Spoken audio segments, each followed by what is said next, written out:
Good morning, and thank you, and welcome to the first major event of High Level Week 2018. We're very excited to see all of you this morning. The President takes a personal interest in the fight against drugs. The U.S., like many of your countries, has seen too many lives lost and families destroyed due to the illegal movement and abuse of drugs. So we thank you very much for signing the compact and for being here. What brings us together today is something that has touched every American. Everyone knows someone who has suffered or died from abusing illegal drugs. And drugs are not only an American problem, the drug problem is global. It is a demand side issue and a supply side issue. Drugs are a corruption issue, a law and order issue, a civil society issue. All of these issues are part of the drug problem, and they don't stop at geographical borders. It will take every country at the United Nations to address the drug problem.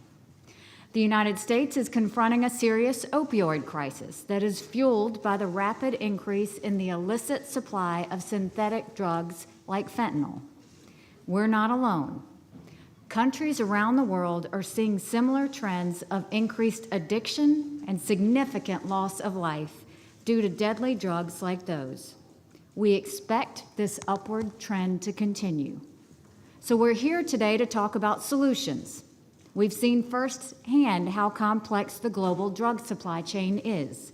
We've seen what's working and what isn't to stop production, trafficking, and use.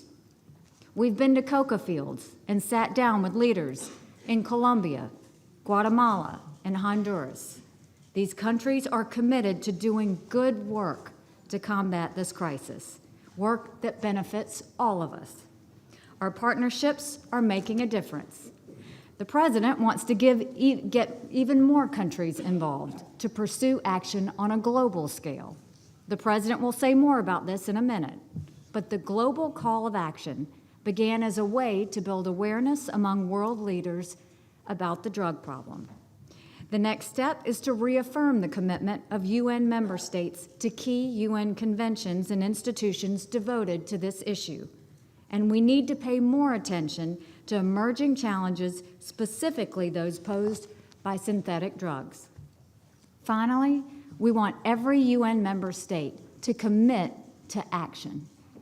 The global call to action asks every country to pledge to develop action plans for addressing drug supply and demand, treatment options, and international cooperation.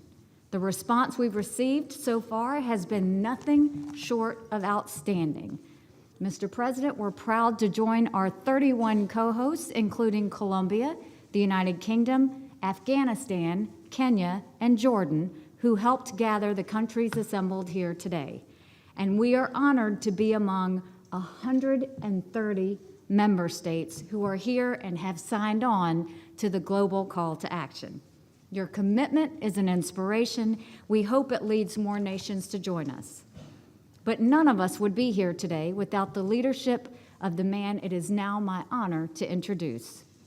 As President of the United States, Donald Trump has taken on the challenge and felt the weight of leading a nation in pain and grief over the abuse of illegal drugs. Now he has taken this leadership worldwide. He is relentlessly committed to building a global coalition to fight the global problem of drug abuse. We are grateful for his leadership in this event. Ladies and gentlemen, it is my honor to introduce my boss, President Donald J. Trump.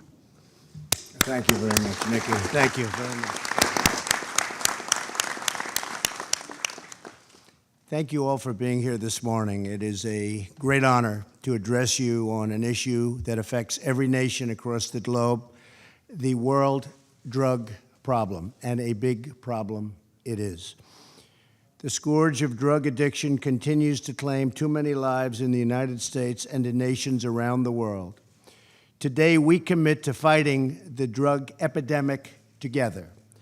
I want to express my deep gratitude to Ambassador Haley for her outstanding leadership in counter-narcotics at the United Nations, along with the dedicated work of our great Secretary of State, Mike Pompeo, who's done an absolutely fantastic job, and Ambassador John Bolton. Thank you very much.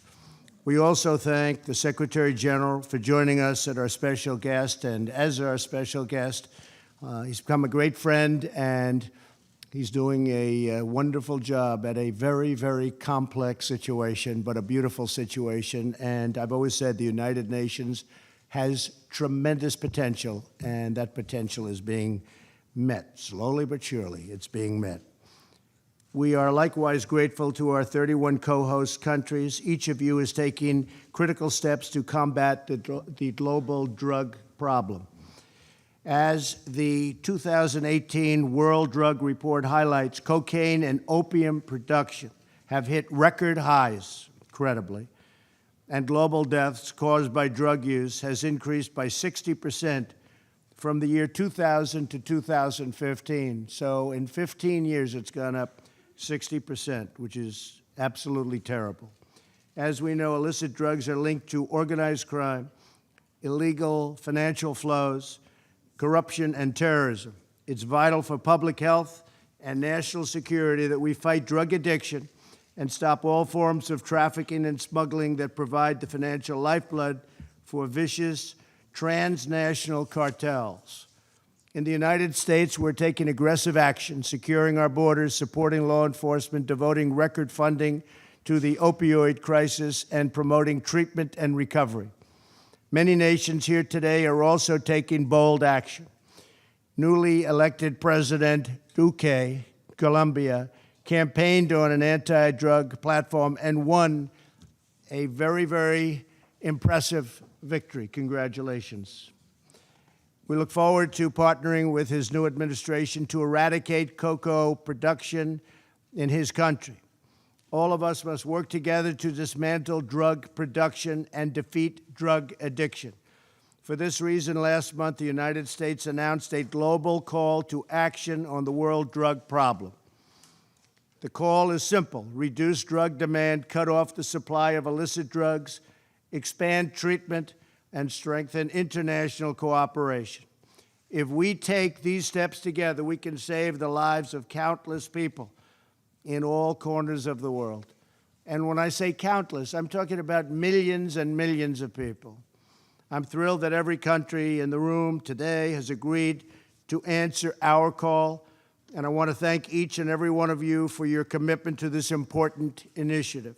The United States looks forward to working with you to strengthen our communities, protect our families, and deliver a drug-free future for all of our children. Thank you very much, and thank you for being here. We appreciate it. Thank you. Thank you. Thank you. Thank you.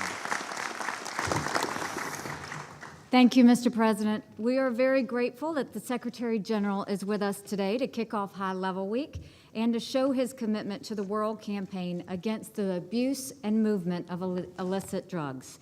We are also grateful for the UN organizations that are hard at work on this issue, particularly the Commission on Narcotic Drugs and the UN Office on Drugs and Crime. Their leadership on international drug policy is invaluable.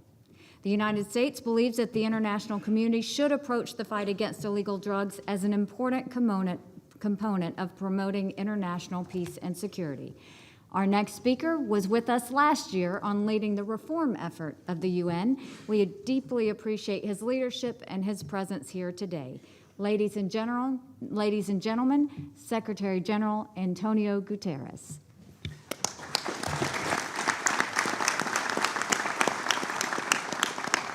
Mr. President, let me begin by thanking you. You are focusing a global spotlight on the world drug problem, and we have never needed it more. As you have so eloquently said about the drug challenge, and I quote, "Failure is not an option, and addiction is not our future." That sets out today's discussion perfectly. And for me, like so many of you, this is more than just a policy issue. It is personal. Someone very close to me passed away at an unbearably young age. My sister is a psychiatrist, and she spent many years working at a drug treatment center in Lisbon. I saw the heavy toll it took on her day after day as she treated those suffering so badly. I must tell you, I have an enormous admiration for my sister. I think I have done several tough jobs in my life, nothing compared, which I've seen her doing. And the reality is that drugs and addiction are not abstract issues. All of us have stories. All of us should know that this can knock on our door at any moment. It's our duty to act, and act now. Excellencies, ladies and gentlemen, the situation is alarming. Global production of opium and manufacture of cocaine, as the President just said, has never been higher. In recent years, some 31 million people around the world require treatment because of their drug use. And some 450,000 people die every year from overdoses or drug-related health issues. Non-medical use of tramadol in parts of Africa and the Middle East is threatening communities that are already fragile. And here in the United States, the opioid crisis is utterly heartbreaking, destroying lives and impacting communities. Despite the urgency of the problem, for every 6 people around the world who need treatment for drug use, just 1 receives it. And that figure is even lower for women drug users. To tackle this complex issue, we need strong action in 2 areas. First, by cracking down on trafficking and those who profit from human misery. That means denying safe haven to drug traffickers and better cross-border cooperation to pursue kingpins and dismantle networks. It moves improved intelligence sharing and analysis across the entire drug supply chain. And it means targeting the links between drugs, corruption, arms, human trafficking, and terrorist networks. The second action area is making sure that those who need treatment get it. Consumers are first and foremost patients and victims. These 2 principles guided the drug policy launched by my government when I was Prime Minister of Portugal 2 decades ago. In the 90s, my country was reeling. We had some of Europe's highest death rates for drug abuse and the highest rate of HIV amongst injection drug users. First, we took on drug traffickers. I made sure law enforcement officers got the information and the equipment they needed. For example, they told me that boats could not keep up with the drug smugglers, so we immediately invested in a new generation of armed speedboats. As you can imagine, Portugal, in the extreme west of Europe, drugs come essentially by sea. And I was so excited about this project that I myself, as Prime Minister, participate in the test runs of those speedboats at sea. At the same time, the government assumed its responsibilities for prevention and treatment, rooted in the conviction that drug addicts are victims who need treatment rather than punishment. And the policy worked. There was an increase in the quantity of drugs seized and in the efficiency of police and customs operations. Drug consumption went down significantly, particularly among young people. The number of problematic drug users went down by 50%. And there was a significant reduction in the infectious diseases associated with drug use and in the number of people taking overdoses. Today, Portugal has one of Europe's lowest death rates from drug use. Excellencies, ladies and gentlemen, national priorities may differ, but the global community shares a common goal to protect people's security, health, and well-being. And the United Nations system, and I personally, stand ready to support governments in meeting the challenge of the world drug problem.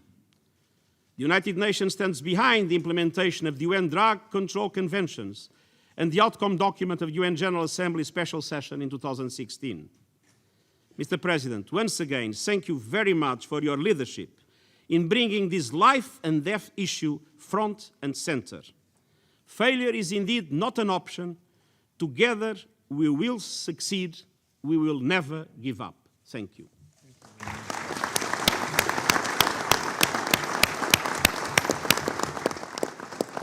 Thank you very much, Mr. Secretary General, and thank you, Mr. President. We cannot be more proud of today's exceptional turnout and this amazing show of support for the global call of action. The United States, together with all of you, will continue to work hard to end the suffering and the loss of life that comes from the abuse of illegal drugs. We hope to hear from each of you about the progress you make in the weeks and months ahead. And thank you for showing what a united United Nations can do, even at 8 a.m. on a Monday morning. Have a great and successful week. God bless you all.